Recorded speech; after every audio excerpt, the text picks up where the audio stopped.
Hello बच्चों, good morning to all of you. बच्चों, इस वीडियो में हम लोग लर्न करेंगे क्लास 12th फिजिक्स चैप्टर 2 और टॉपिक है यहाँ पर बच्चों electrical capacitance of a conductor. इससे ठीक पहले हम लोगों ने पिछले क्लास में जैसा कि सीखा बच्चों behaviour of conductors in electrostatic field. 6 points थे, उसको आपने बारीकी से लर्न किया एक एक करके।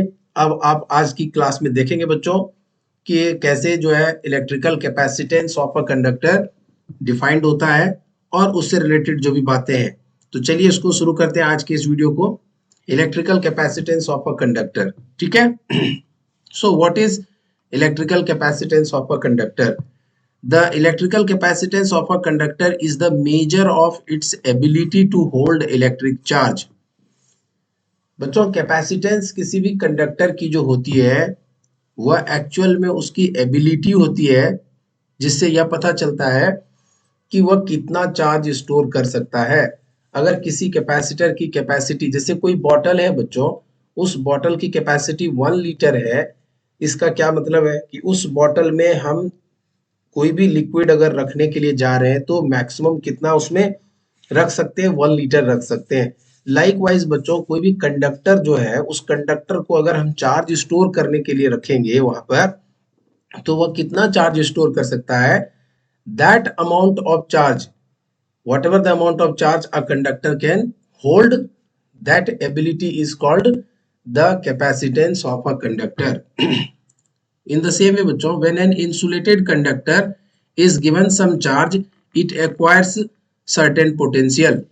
अगर कोई एक पर्टिकुलर इंसुलेटेड कंडक्टर का मतलब है बच्चों किसी एक पर्टिकुलर कंडक्टर को, जैसे मान लीजिए यहाँ पर एक कंडक्टर है, ठीक है। So if you are giving charge to any one particular or insulated conductor, then what will happen? That due to charge the conductor will acquire some potential, certain potential. charge अगर होगी बच्चों तो कुछ potential develop हो जाएगा। If we increase the charge on a conductor, its potential also increases. अगर charge आप बढ़ाएंगे तो पोटेंशियल भी क्या होगा बच्चों? इंक्रीज होगा। If a charge q put on an insulated conductor increase its potential by v, then q proportional to v। बच्चों, q चार्ज आपने अगर प्रोवाइड किया किसी कंडक्टर को और उसका पोटेंशियल कितना जो है बिल्डअप हो गया, v वोल्ट बिल्डअप हो गया, तो charge is proportional to q is proportional to v। ये यहाँ पर रिलेशन है बच्चों, q प्रोपोर्शनल टू v, कि अगर आपने q कूलम का चार्ज दिया है बच्चों किसी भी कंडक्टर पर, तो उसका पोटेंशियल जो है वो उसके प्रोपोर्शनली ग्रो करेगा। So q is proportional to v, और चार्ज किसी भी कंडक्टर पर जो है बच्चों वो पोटेंशियल पर डिपेंड करता है।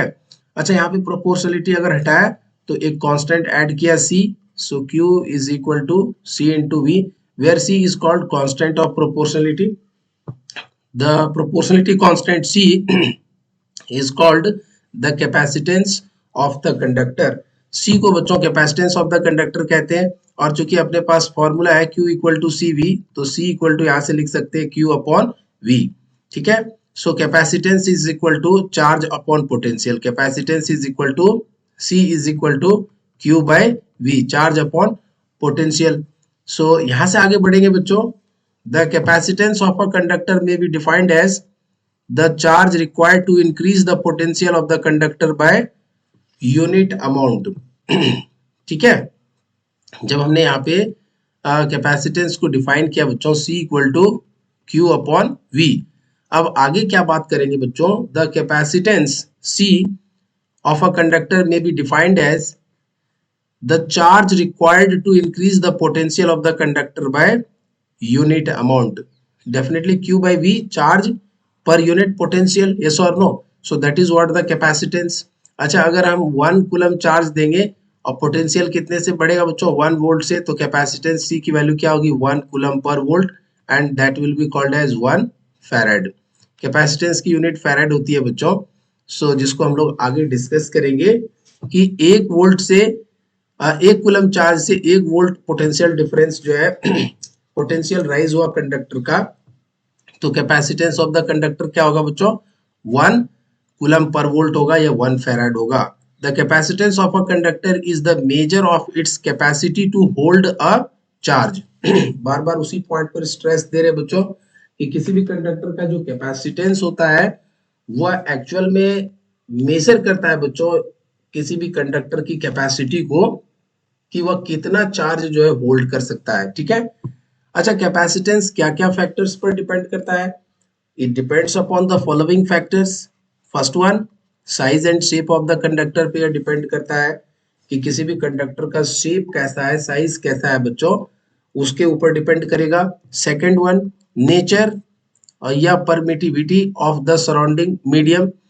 कंडक्टर के जो सराउंडिंग मीडियम है बच्चों, जिसकी परमिटिविटी भी हम लोग कहते हैं, उस पर भी डिपेंड करेगा किसी भी कंडक्टर का कि वह कितना चार्ज स्टोर करेगा। So that is also very very important. And third point बच्चों, presence of the other conductor in its neighbourhood.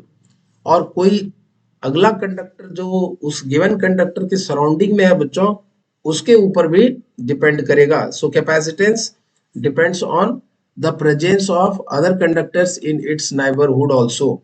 So finally we can conclude the capacitance of a conductor depends on these three factors. Capacitance of conductor क्या चीज पर depend नहीं करता है बच्चों? कई बार आपके मन में यह इस तरह का जो है एक डाउट रहता है कि कैपेसिटेंस जो है शायद इन फैक्टर्स पर भी डिपेंड करता होगा। तो उसको समझिए कि कैपेसिटेंस क्या चीज पर डिपेंड नहीं करता है। The capacitance of a conductor does not depend on the nature of its material and the amount of charge existing on the conductor. ये बहुत ही इंपॉर्टेंट पॉइंट है बच्चों।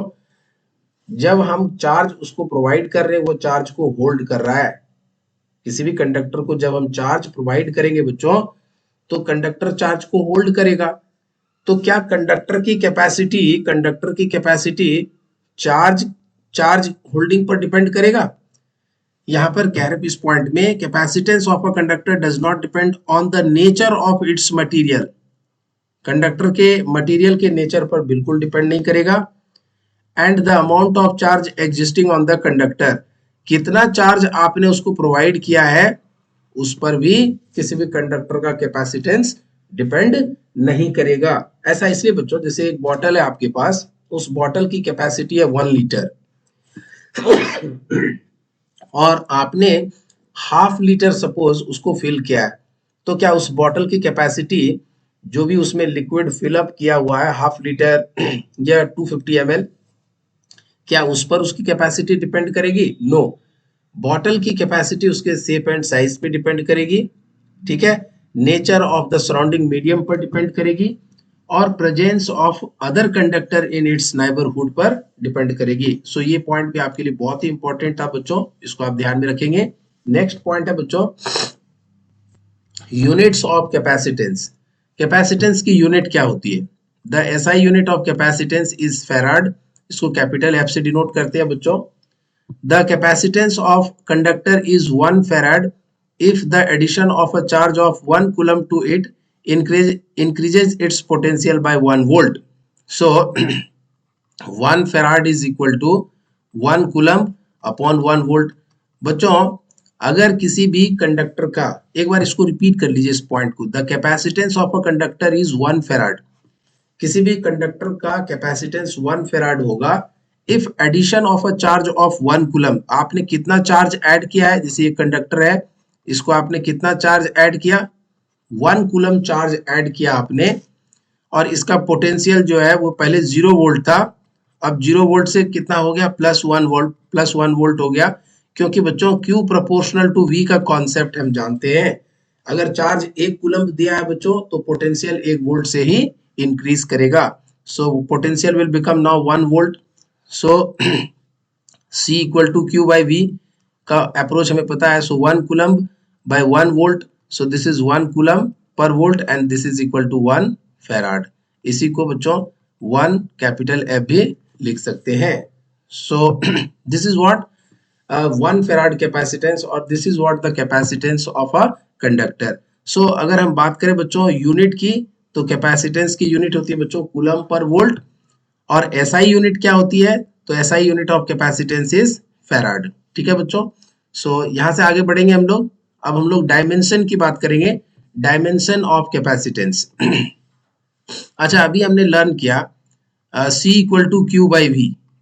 अगर हम 1 फेराड कैपेसिटेंस कंसीडर कर रहे हैं तो यहाँ पे 1 कूलम और यहाँ पर 1 वोल्ट, सो 1 कूलम अपॉन 1 वोल्ट, इसको 1 कूलम रहने दीजिए। अच्छा, वोल्ट को बच्चों क्या लिख सकते हैं, हमने सीखा था पोटेंशियल या पोटेंशियल डिफरेंस के बारे में सीखा था बच्चों। V जो होता है that is equal to work done पर यूनिट टेस्ट चार्ज, यस और नो। सो वर्क का यूनिट होता है बच्चों जूल और चार्ज का यूनिट कूलम। सो पोटेंशियल का यूनिट हो सकता है बच्चों जूल पर कूलम, yes or no?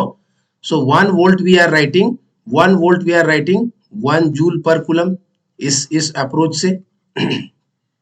अच्छा, यहाँ पर देखिए जूल पर कूलम, यह ऊपर, यह जो अब डिनोमिनेटर में कूलम है बच्चों, यह ऊपर चला जाएगा। So coulomb into coulomb, coulomb square, और नीचे यहाँ पे जूल रह जाएगा। अच्छा, आप यह चीज ऑब्जर्व करिए, coulomb square upon joule, yes और नो। सो कूलम को एसआई में कन्वर्ट करना है बच्चों, यहाँ पर डायमेंशन लिखने के लिए। कूलम ऑलरेडी एसआई यूनिट ही है, बट इसको एमएलटी के टर्म्स में रिप्रेजेंट करना है। तो चार्ज Q इक्वल टू क्या होता है बच्चों, I into T, current into time, yes और no. So coulomb is equal to 1 coulomb is equal to 1 ampere into 1 second, so this is equal to 1 ampere second. So coulomb को हम लोग replace कर सकते हैं बच्चों एम्पियर सेकेंड से, तो इसी को इन शॉर्ट लिख रहे हैं AS। और चूंकि कूलम का स्क्वायर है तो इसलिए AS का भी क्या होगा बच्चों, स्क्वायर होगा यहाँ पर। सो इसको भी आप स्क्वायर कर दीजिए। So this side will be AS का स्क्वायर। और वर्क डन जो होता है that is force into displacement भी होता है, फोर्स का यूनिट न्यूटन, डिस्प्लेसमेंट का metre. So 1 joule is equal to newton into metre, newton metre, yes और no. Force into displacement, so newton metre, so joule की जगह पे बच्चों हमने न्यूटन मीटर लिख दिया। सो यहाँ पर AS का स्क्वायर अपॉन न्यूटन मीटर, ठीक है। अब हम लोग क्या करेंगे बच्चों, सारा वैल्यूज को पुट करेंगे। ये हो गया A का स्क्वायर एम्पियर, A का स्क्वायर, और सेकंड को बच्चों टाइम के टर्म्स में लिखते हैं, ठीक है। तो S स्क्वायर बोले तो T स्क्वायर, और न्यूटन, तो न्यूटन तो फोर्स हो गया बच्चों, फोर्स का क्या होगा डायमेंशन फॉर्मूला MLT-2, और मीटर का लेंथ हो जाएगा।